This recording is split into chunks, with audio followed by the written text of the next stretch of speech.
Muchachos, buen día. As you can see, the party does not stop in Bogotá.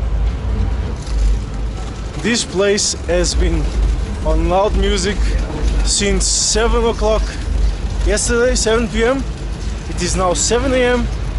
12 hours straight of disco music, and you know, God knows what goes inside there. We're not about that life, so yeah, we slept instead of raving and partying and whatnot. But yeah, so this is our first full day in Bogotá, Santa Fe de Bogotá. We got here Francisco Caldas. All the statues here seem to be vandalized, I don't know why. But yeah, I was saying that today is our first day in Bogotá, and so we're going to explore the city. We're going first to Quinta de Simón Bolívar, the house in Bogotá that belonged to Simón Bolívar. Let's check this church out. Looks cool. So yeah, it must be somewhere around here. I mean, not around here, but we're close either way. So yeah, we're going to Quinta Simón Bolívar, see his house, see what's inside there, and then we're going to climb the Montserrat, which is the mountain overlooking the Centro Histórico de Bogotá. Frankly, I was told that this part of the city would be very dangerous, but honestly it looks very calm. Although this neighborhood, the center, does not seem to be dangerous, it is true that for an historical center it is kind of run down and poorly maintained. Look, come on. The art of the capital city of Colombia, and looks like this.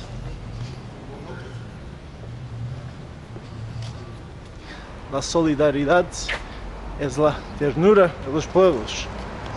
Solidarity is the... how do you translate ternura? Ternura is like being soft, being tender, yeah. Solidaridad is the tenderness of the peoples. Check it out. Whew. I have to say, this looks like a very, very urbanized and very, very big Machu Picchu pueblo, with the mountains covered in vegetation surrounding the city, towering over the city in fact. Yeah, gives me a Machu Picchu vibe.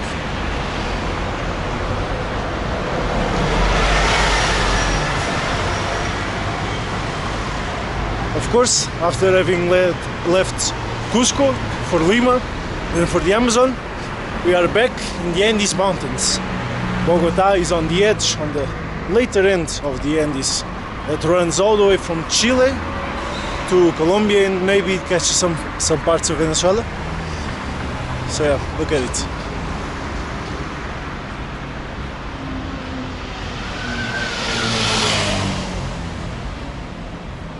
And check it out.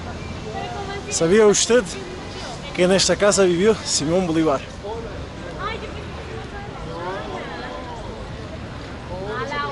Did you know that in this house Simón Bolívar lived in? I knew that. I think it should be that gate over there. And that crowd of people over there, I think they are going to the top of Montserrat.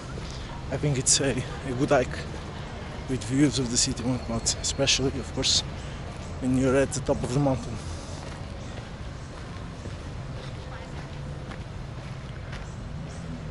And look who we got here. Alejandro Petion. Alexander Petion, who was a president of Haiti, believe it or not. Look, presidente de Haití, amigo de Bolívar, protector de la independencia. So yeah, of course, Haiti had its own revolution. The enslaved people of Haiti killed off the French enslavers and established their own republic. And then Petion later became president of Haiti. And this was, I mean, 1804 was the year of independence of Haiti, and then in the Spanish-American Wars of Independence, Simón Bolívar asked Alejandro Petion for help in the war efforts against Spain. So yeah, that's the Haiti-Colombia connection. It is Quinta de Bolívar. Closed because we are extremely hungry. Let's see.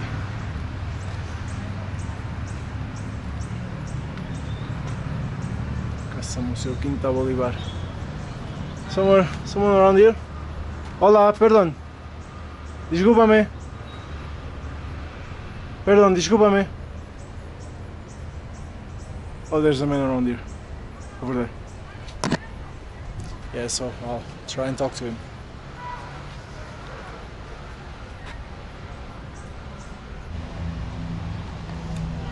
So yeah, it's 8 o'clock, 8 a.m.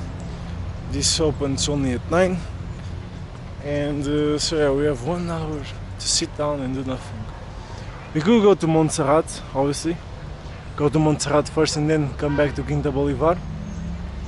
But the thing is, it's foggy in Montserrat right now, so it would be better just to wait a bit, see if the fog settles down, and then we can get a clear view of the city from the top of Montserrat. Hola. And so yeah, and then I mean, we'll just wait. Okay? Yeah.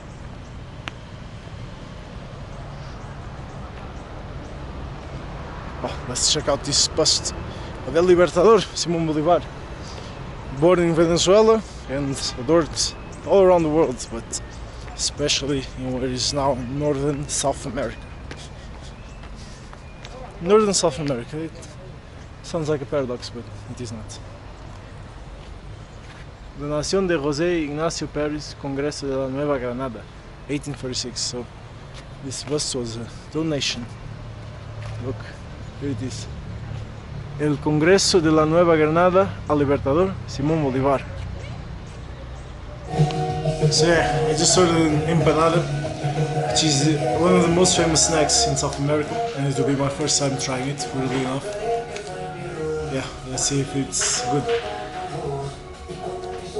So here we have another 3 different empanadas. This is the same one we had. This is tocineta and this is an andina. I mean, some have chicken, other mushrooms, and whatnot, cheese, and every one of them. But yeah, let's go for this one first. No wonder this is the most famous snack in South America.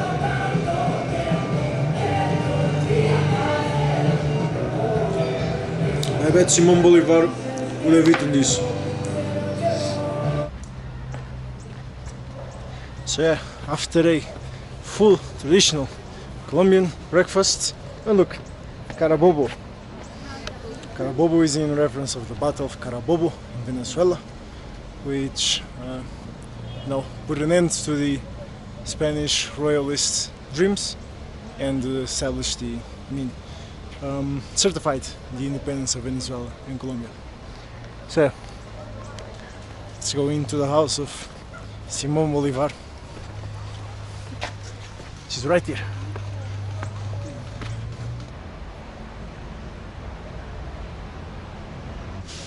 Casa Museo Quinta de Bolívar. Wow.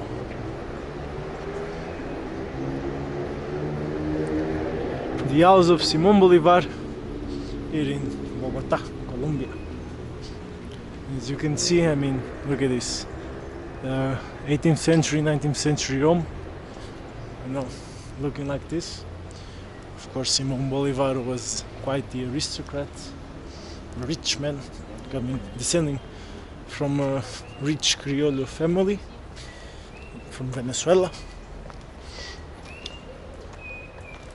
Of course, as the rich people of the time born in the Americas, he was sent to Europe to study, and so that's where he brewed those revolutionary ideas that led to the wars of independence. Simón Bolívar. El Libertador. Manuela Sáenz was the wife of Simón Bolívar. And this was a room, apparently. And here, in the house of Simón Bolívar, there used to be his swords, the sword of Simón Bolívar, which was famously stolen by the rebel group M19, the Colombian rebel group. Then it was returned to the Colombian government, and now it's in the Casa de la Moneda, Banco Nacional, or something like that, National Bank of Colombia. Yeah, in fact, the current president of Colombia, which is a man named Gustavo Pardo, if I'm not mistaken, Gustavo Pardo, he himself was a member, a guerrilla member of the M19 group, the same group that stole the sword of Simón Bolívar from this very place. So yeah, I mean, think what you will.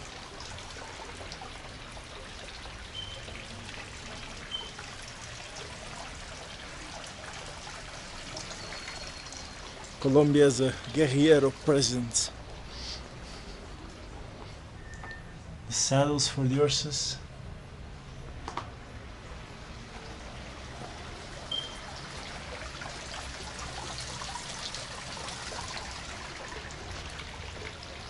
But I have to say, this is quite the tranquil house. I mean, at the base of Montserrat, which is over there, this mountain over here.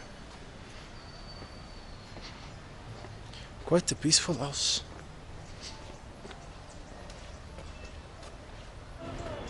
What do we got here? Okay, let's start from left, right. Of course, first of all, it's Peru.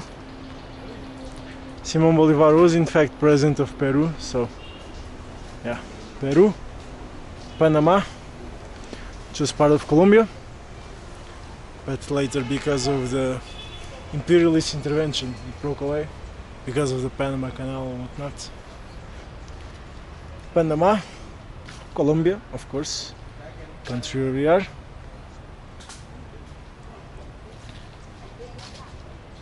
This must be Colombia. This flag, I have no idea. This is a bust of Simón Bolívar with this statue, this kind of Greco-Roman statue. Venezuela, where Simón Bolívar was born. Ecuador, also formerly part of Gran Colombia.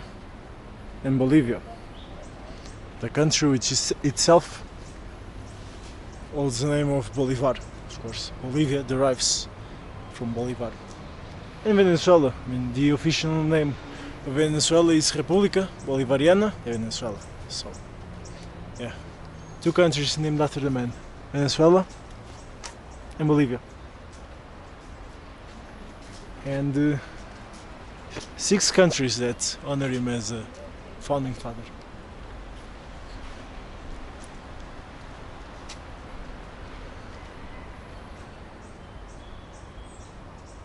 Alcoba de José Palacios.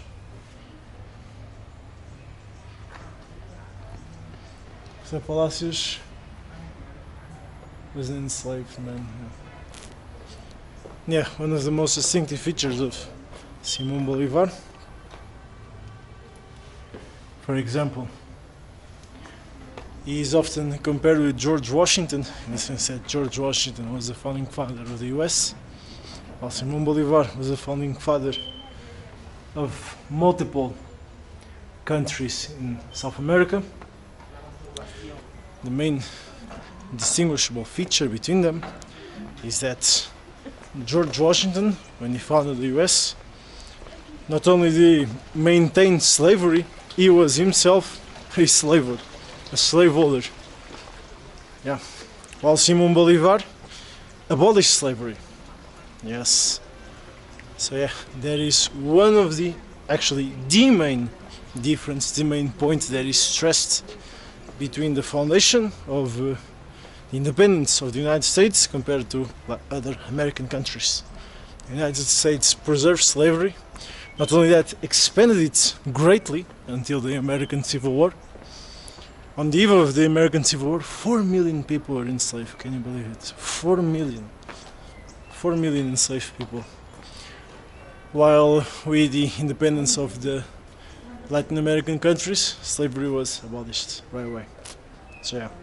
And in fact, that's one of the main reasons why there was this conference that aimed to unite all the American countries from Canada, from the US, because Canada at the time was a colony, from the US until Argentina. There was this conference that aimed to unite every country into a single country, and the US did not attend the conference because the US knew of the anti-slavery viewpoints of the Spanish American, now independent countries. And so the US was not willing to give away its enslaving of millions of people, and so they did not participate in the conference.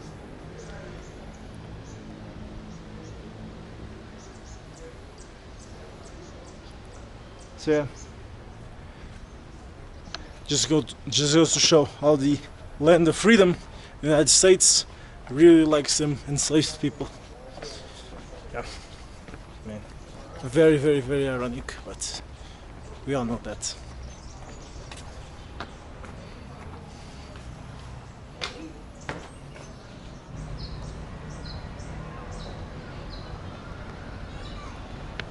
Muchachos, that is it for the Quinta de Simón Bolívar, and now we're going all the way to the Montserrat mountain over there.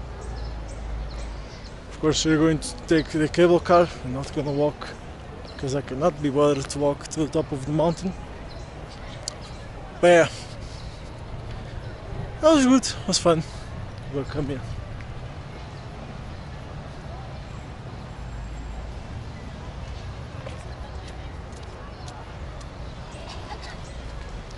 Vámonos.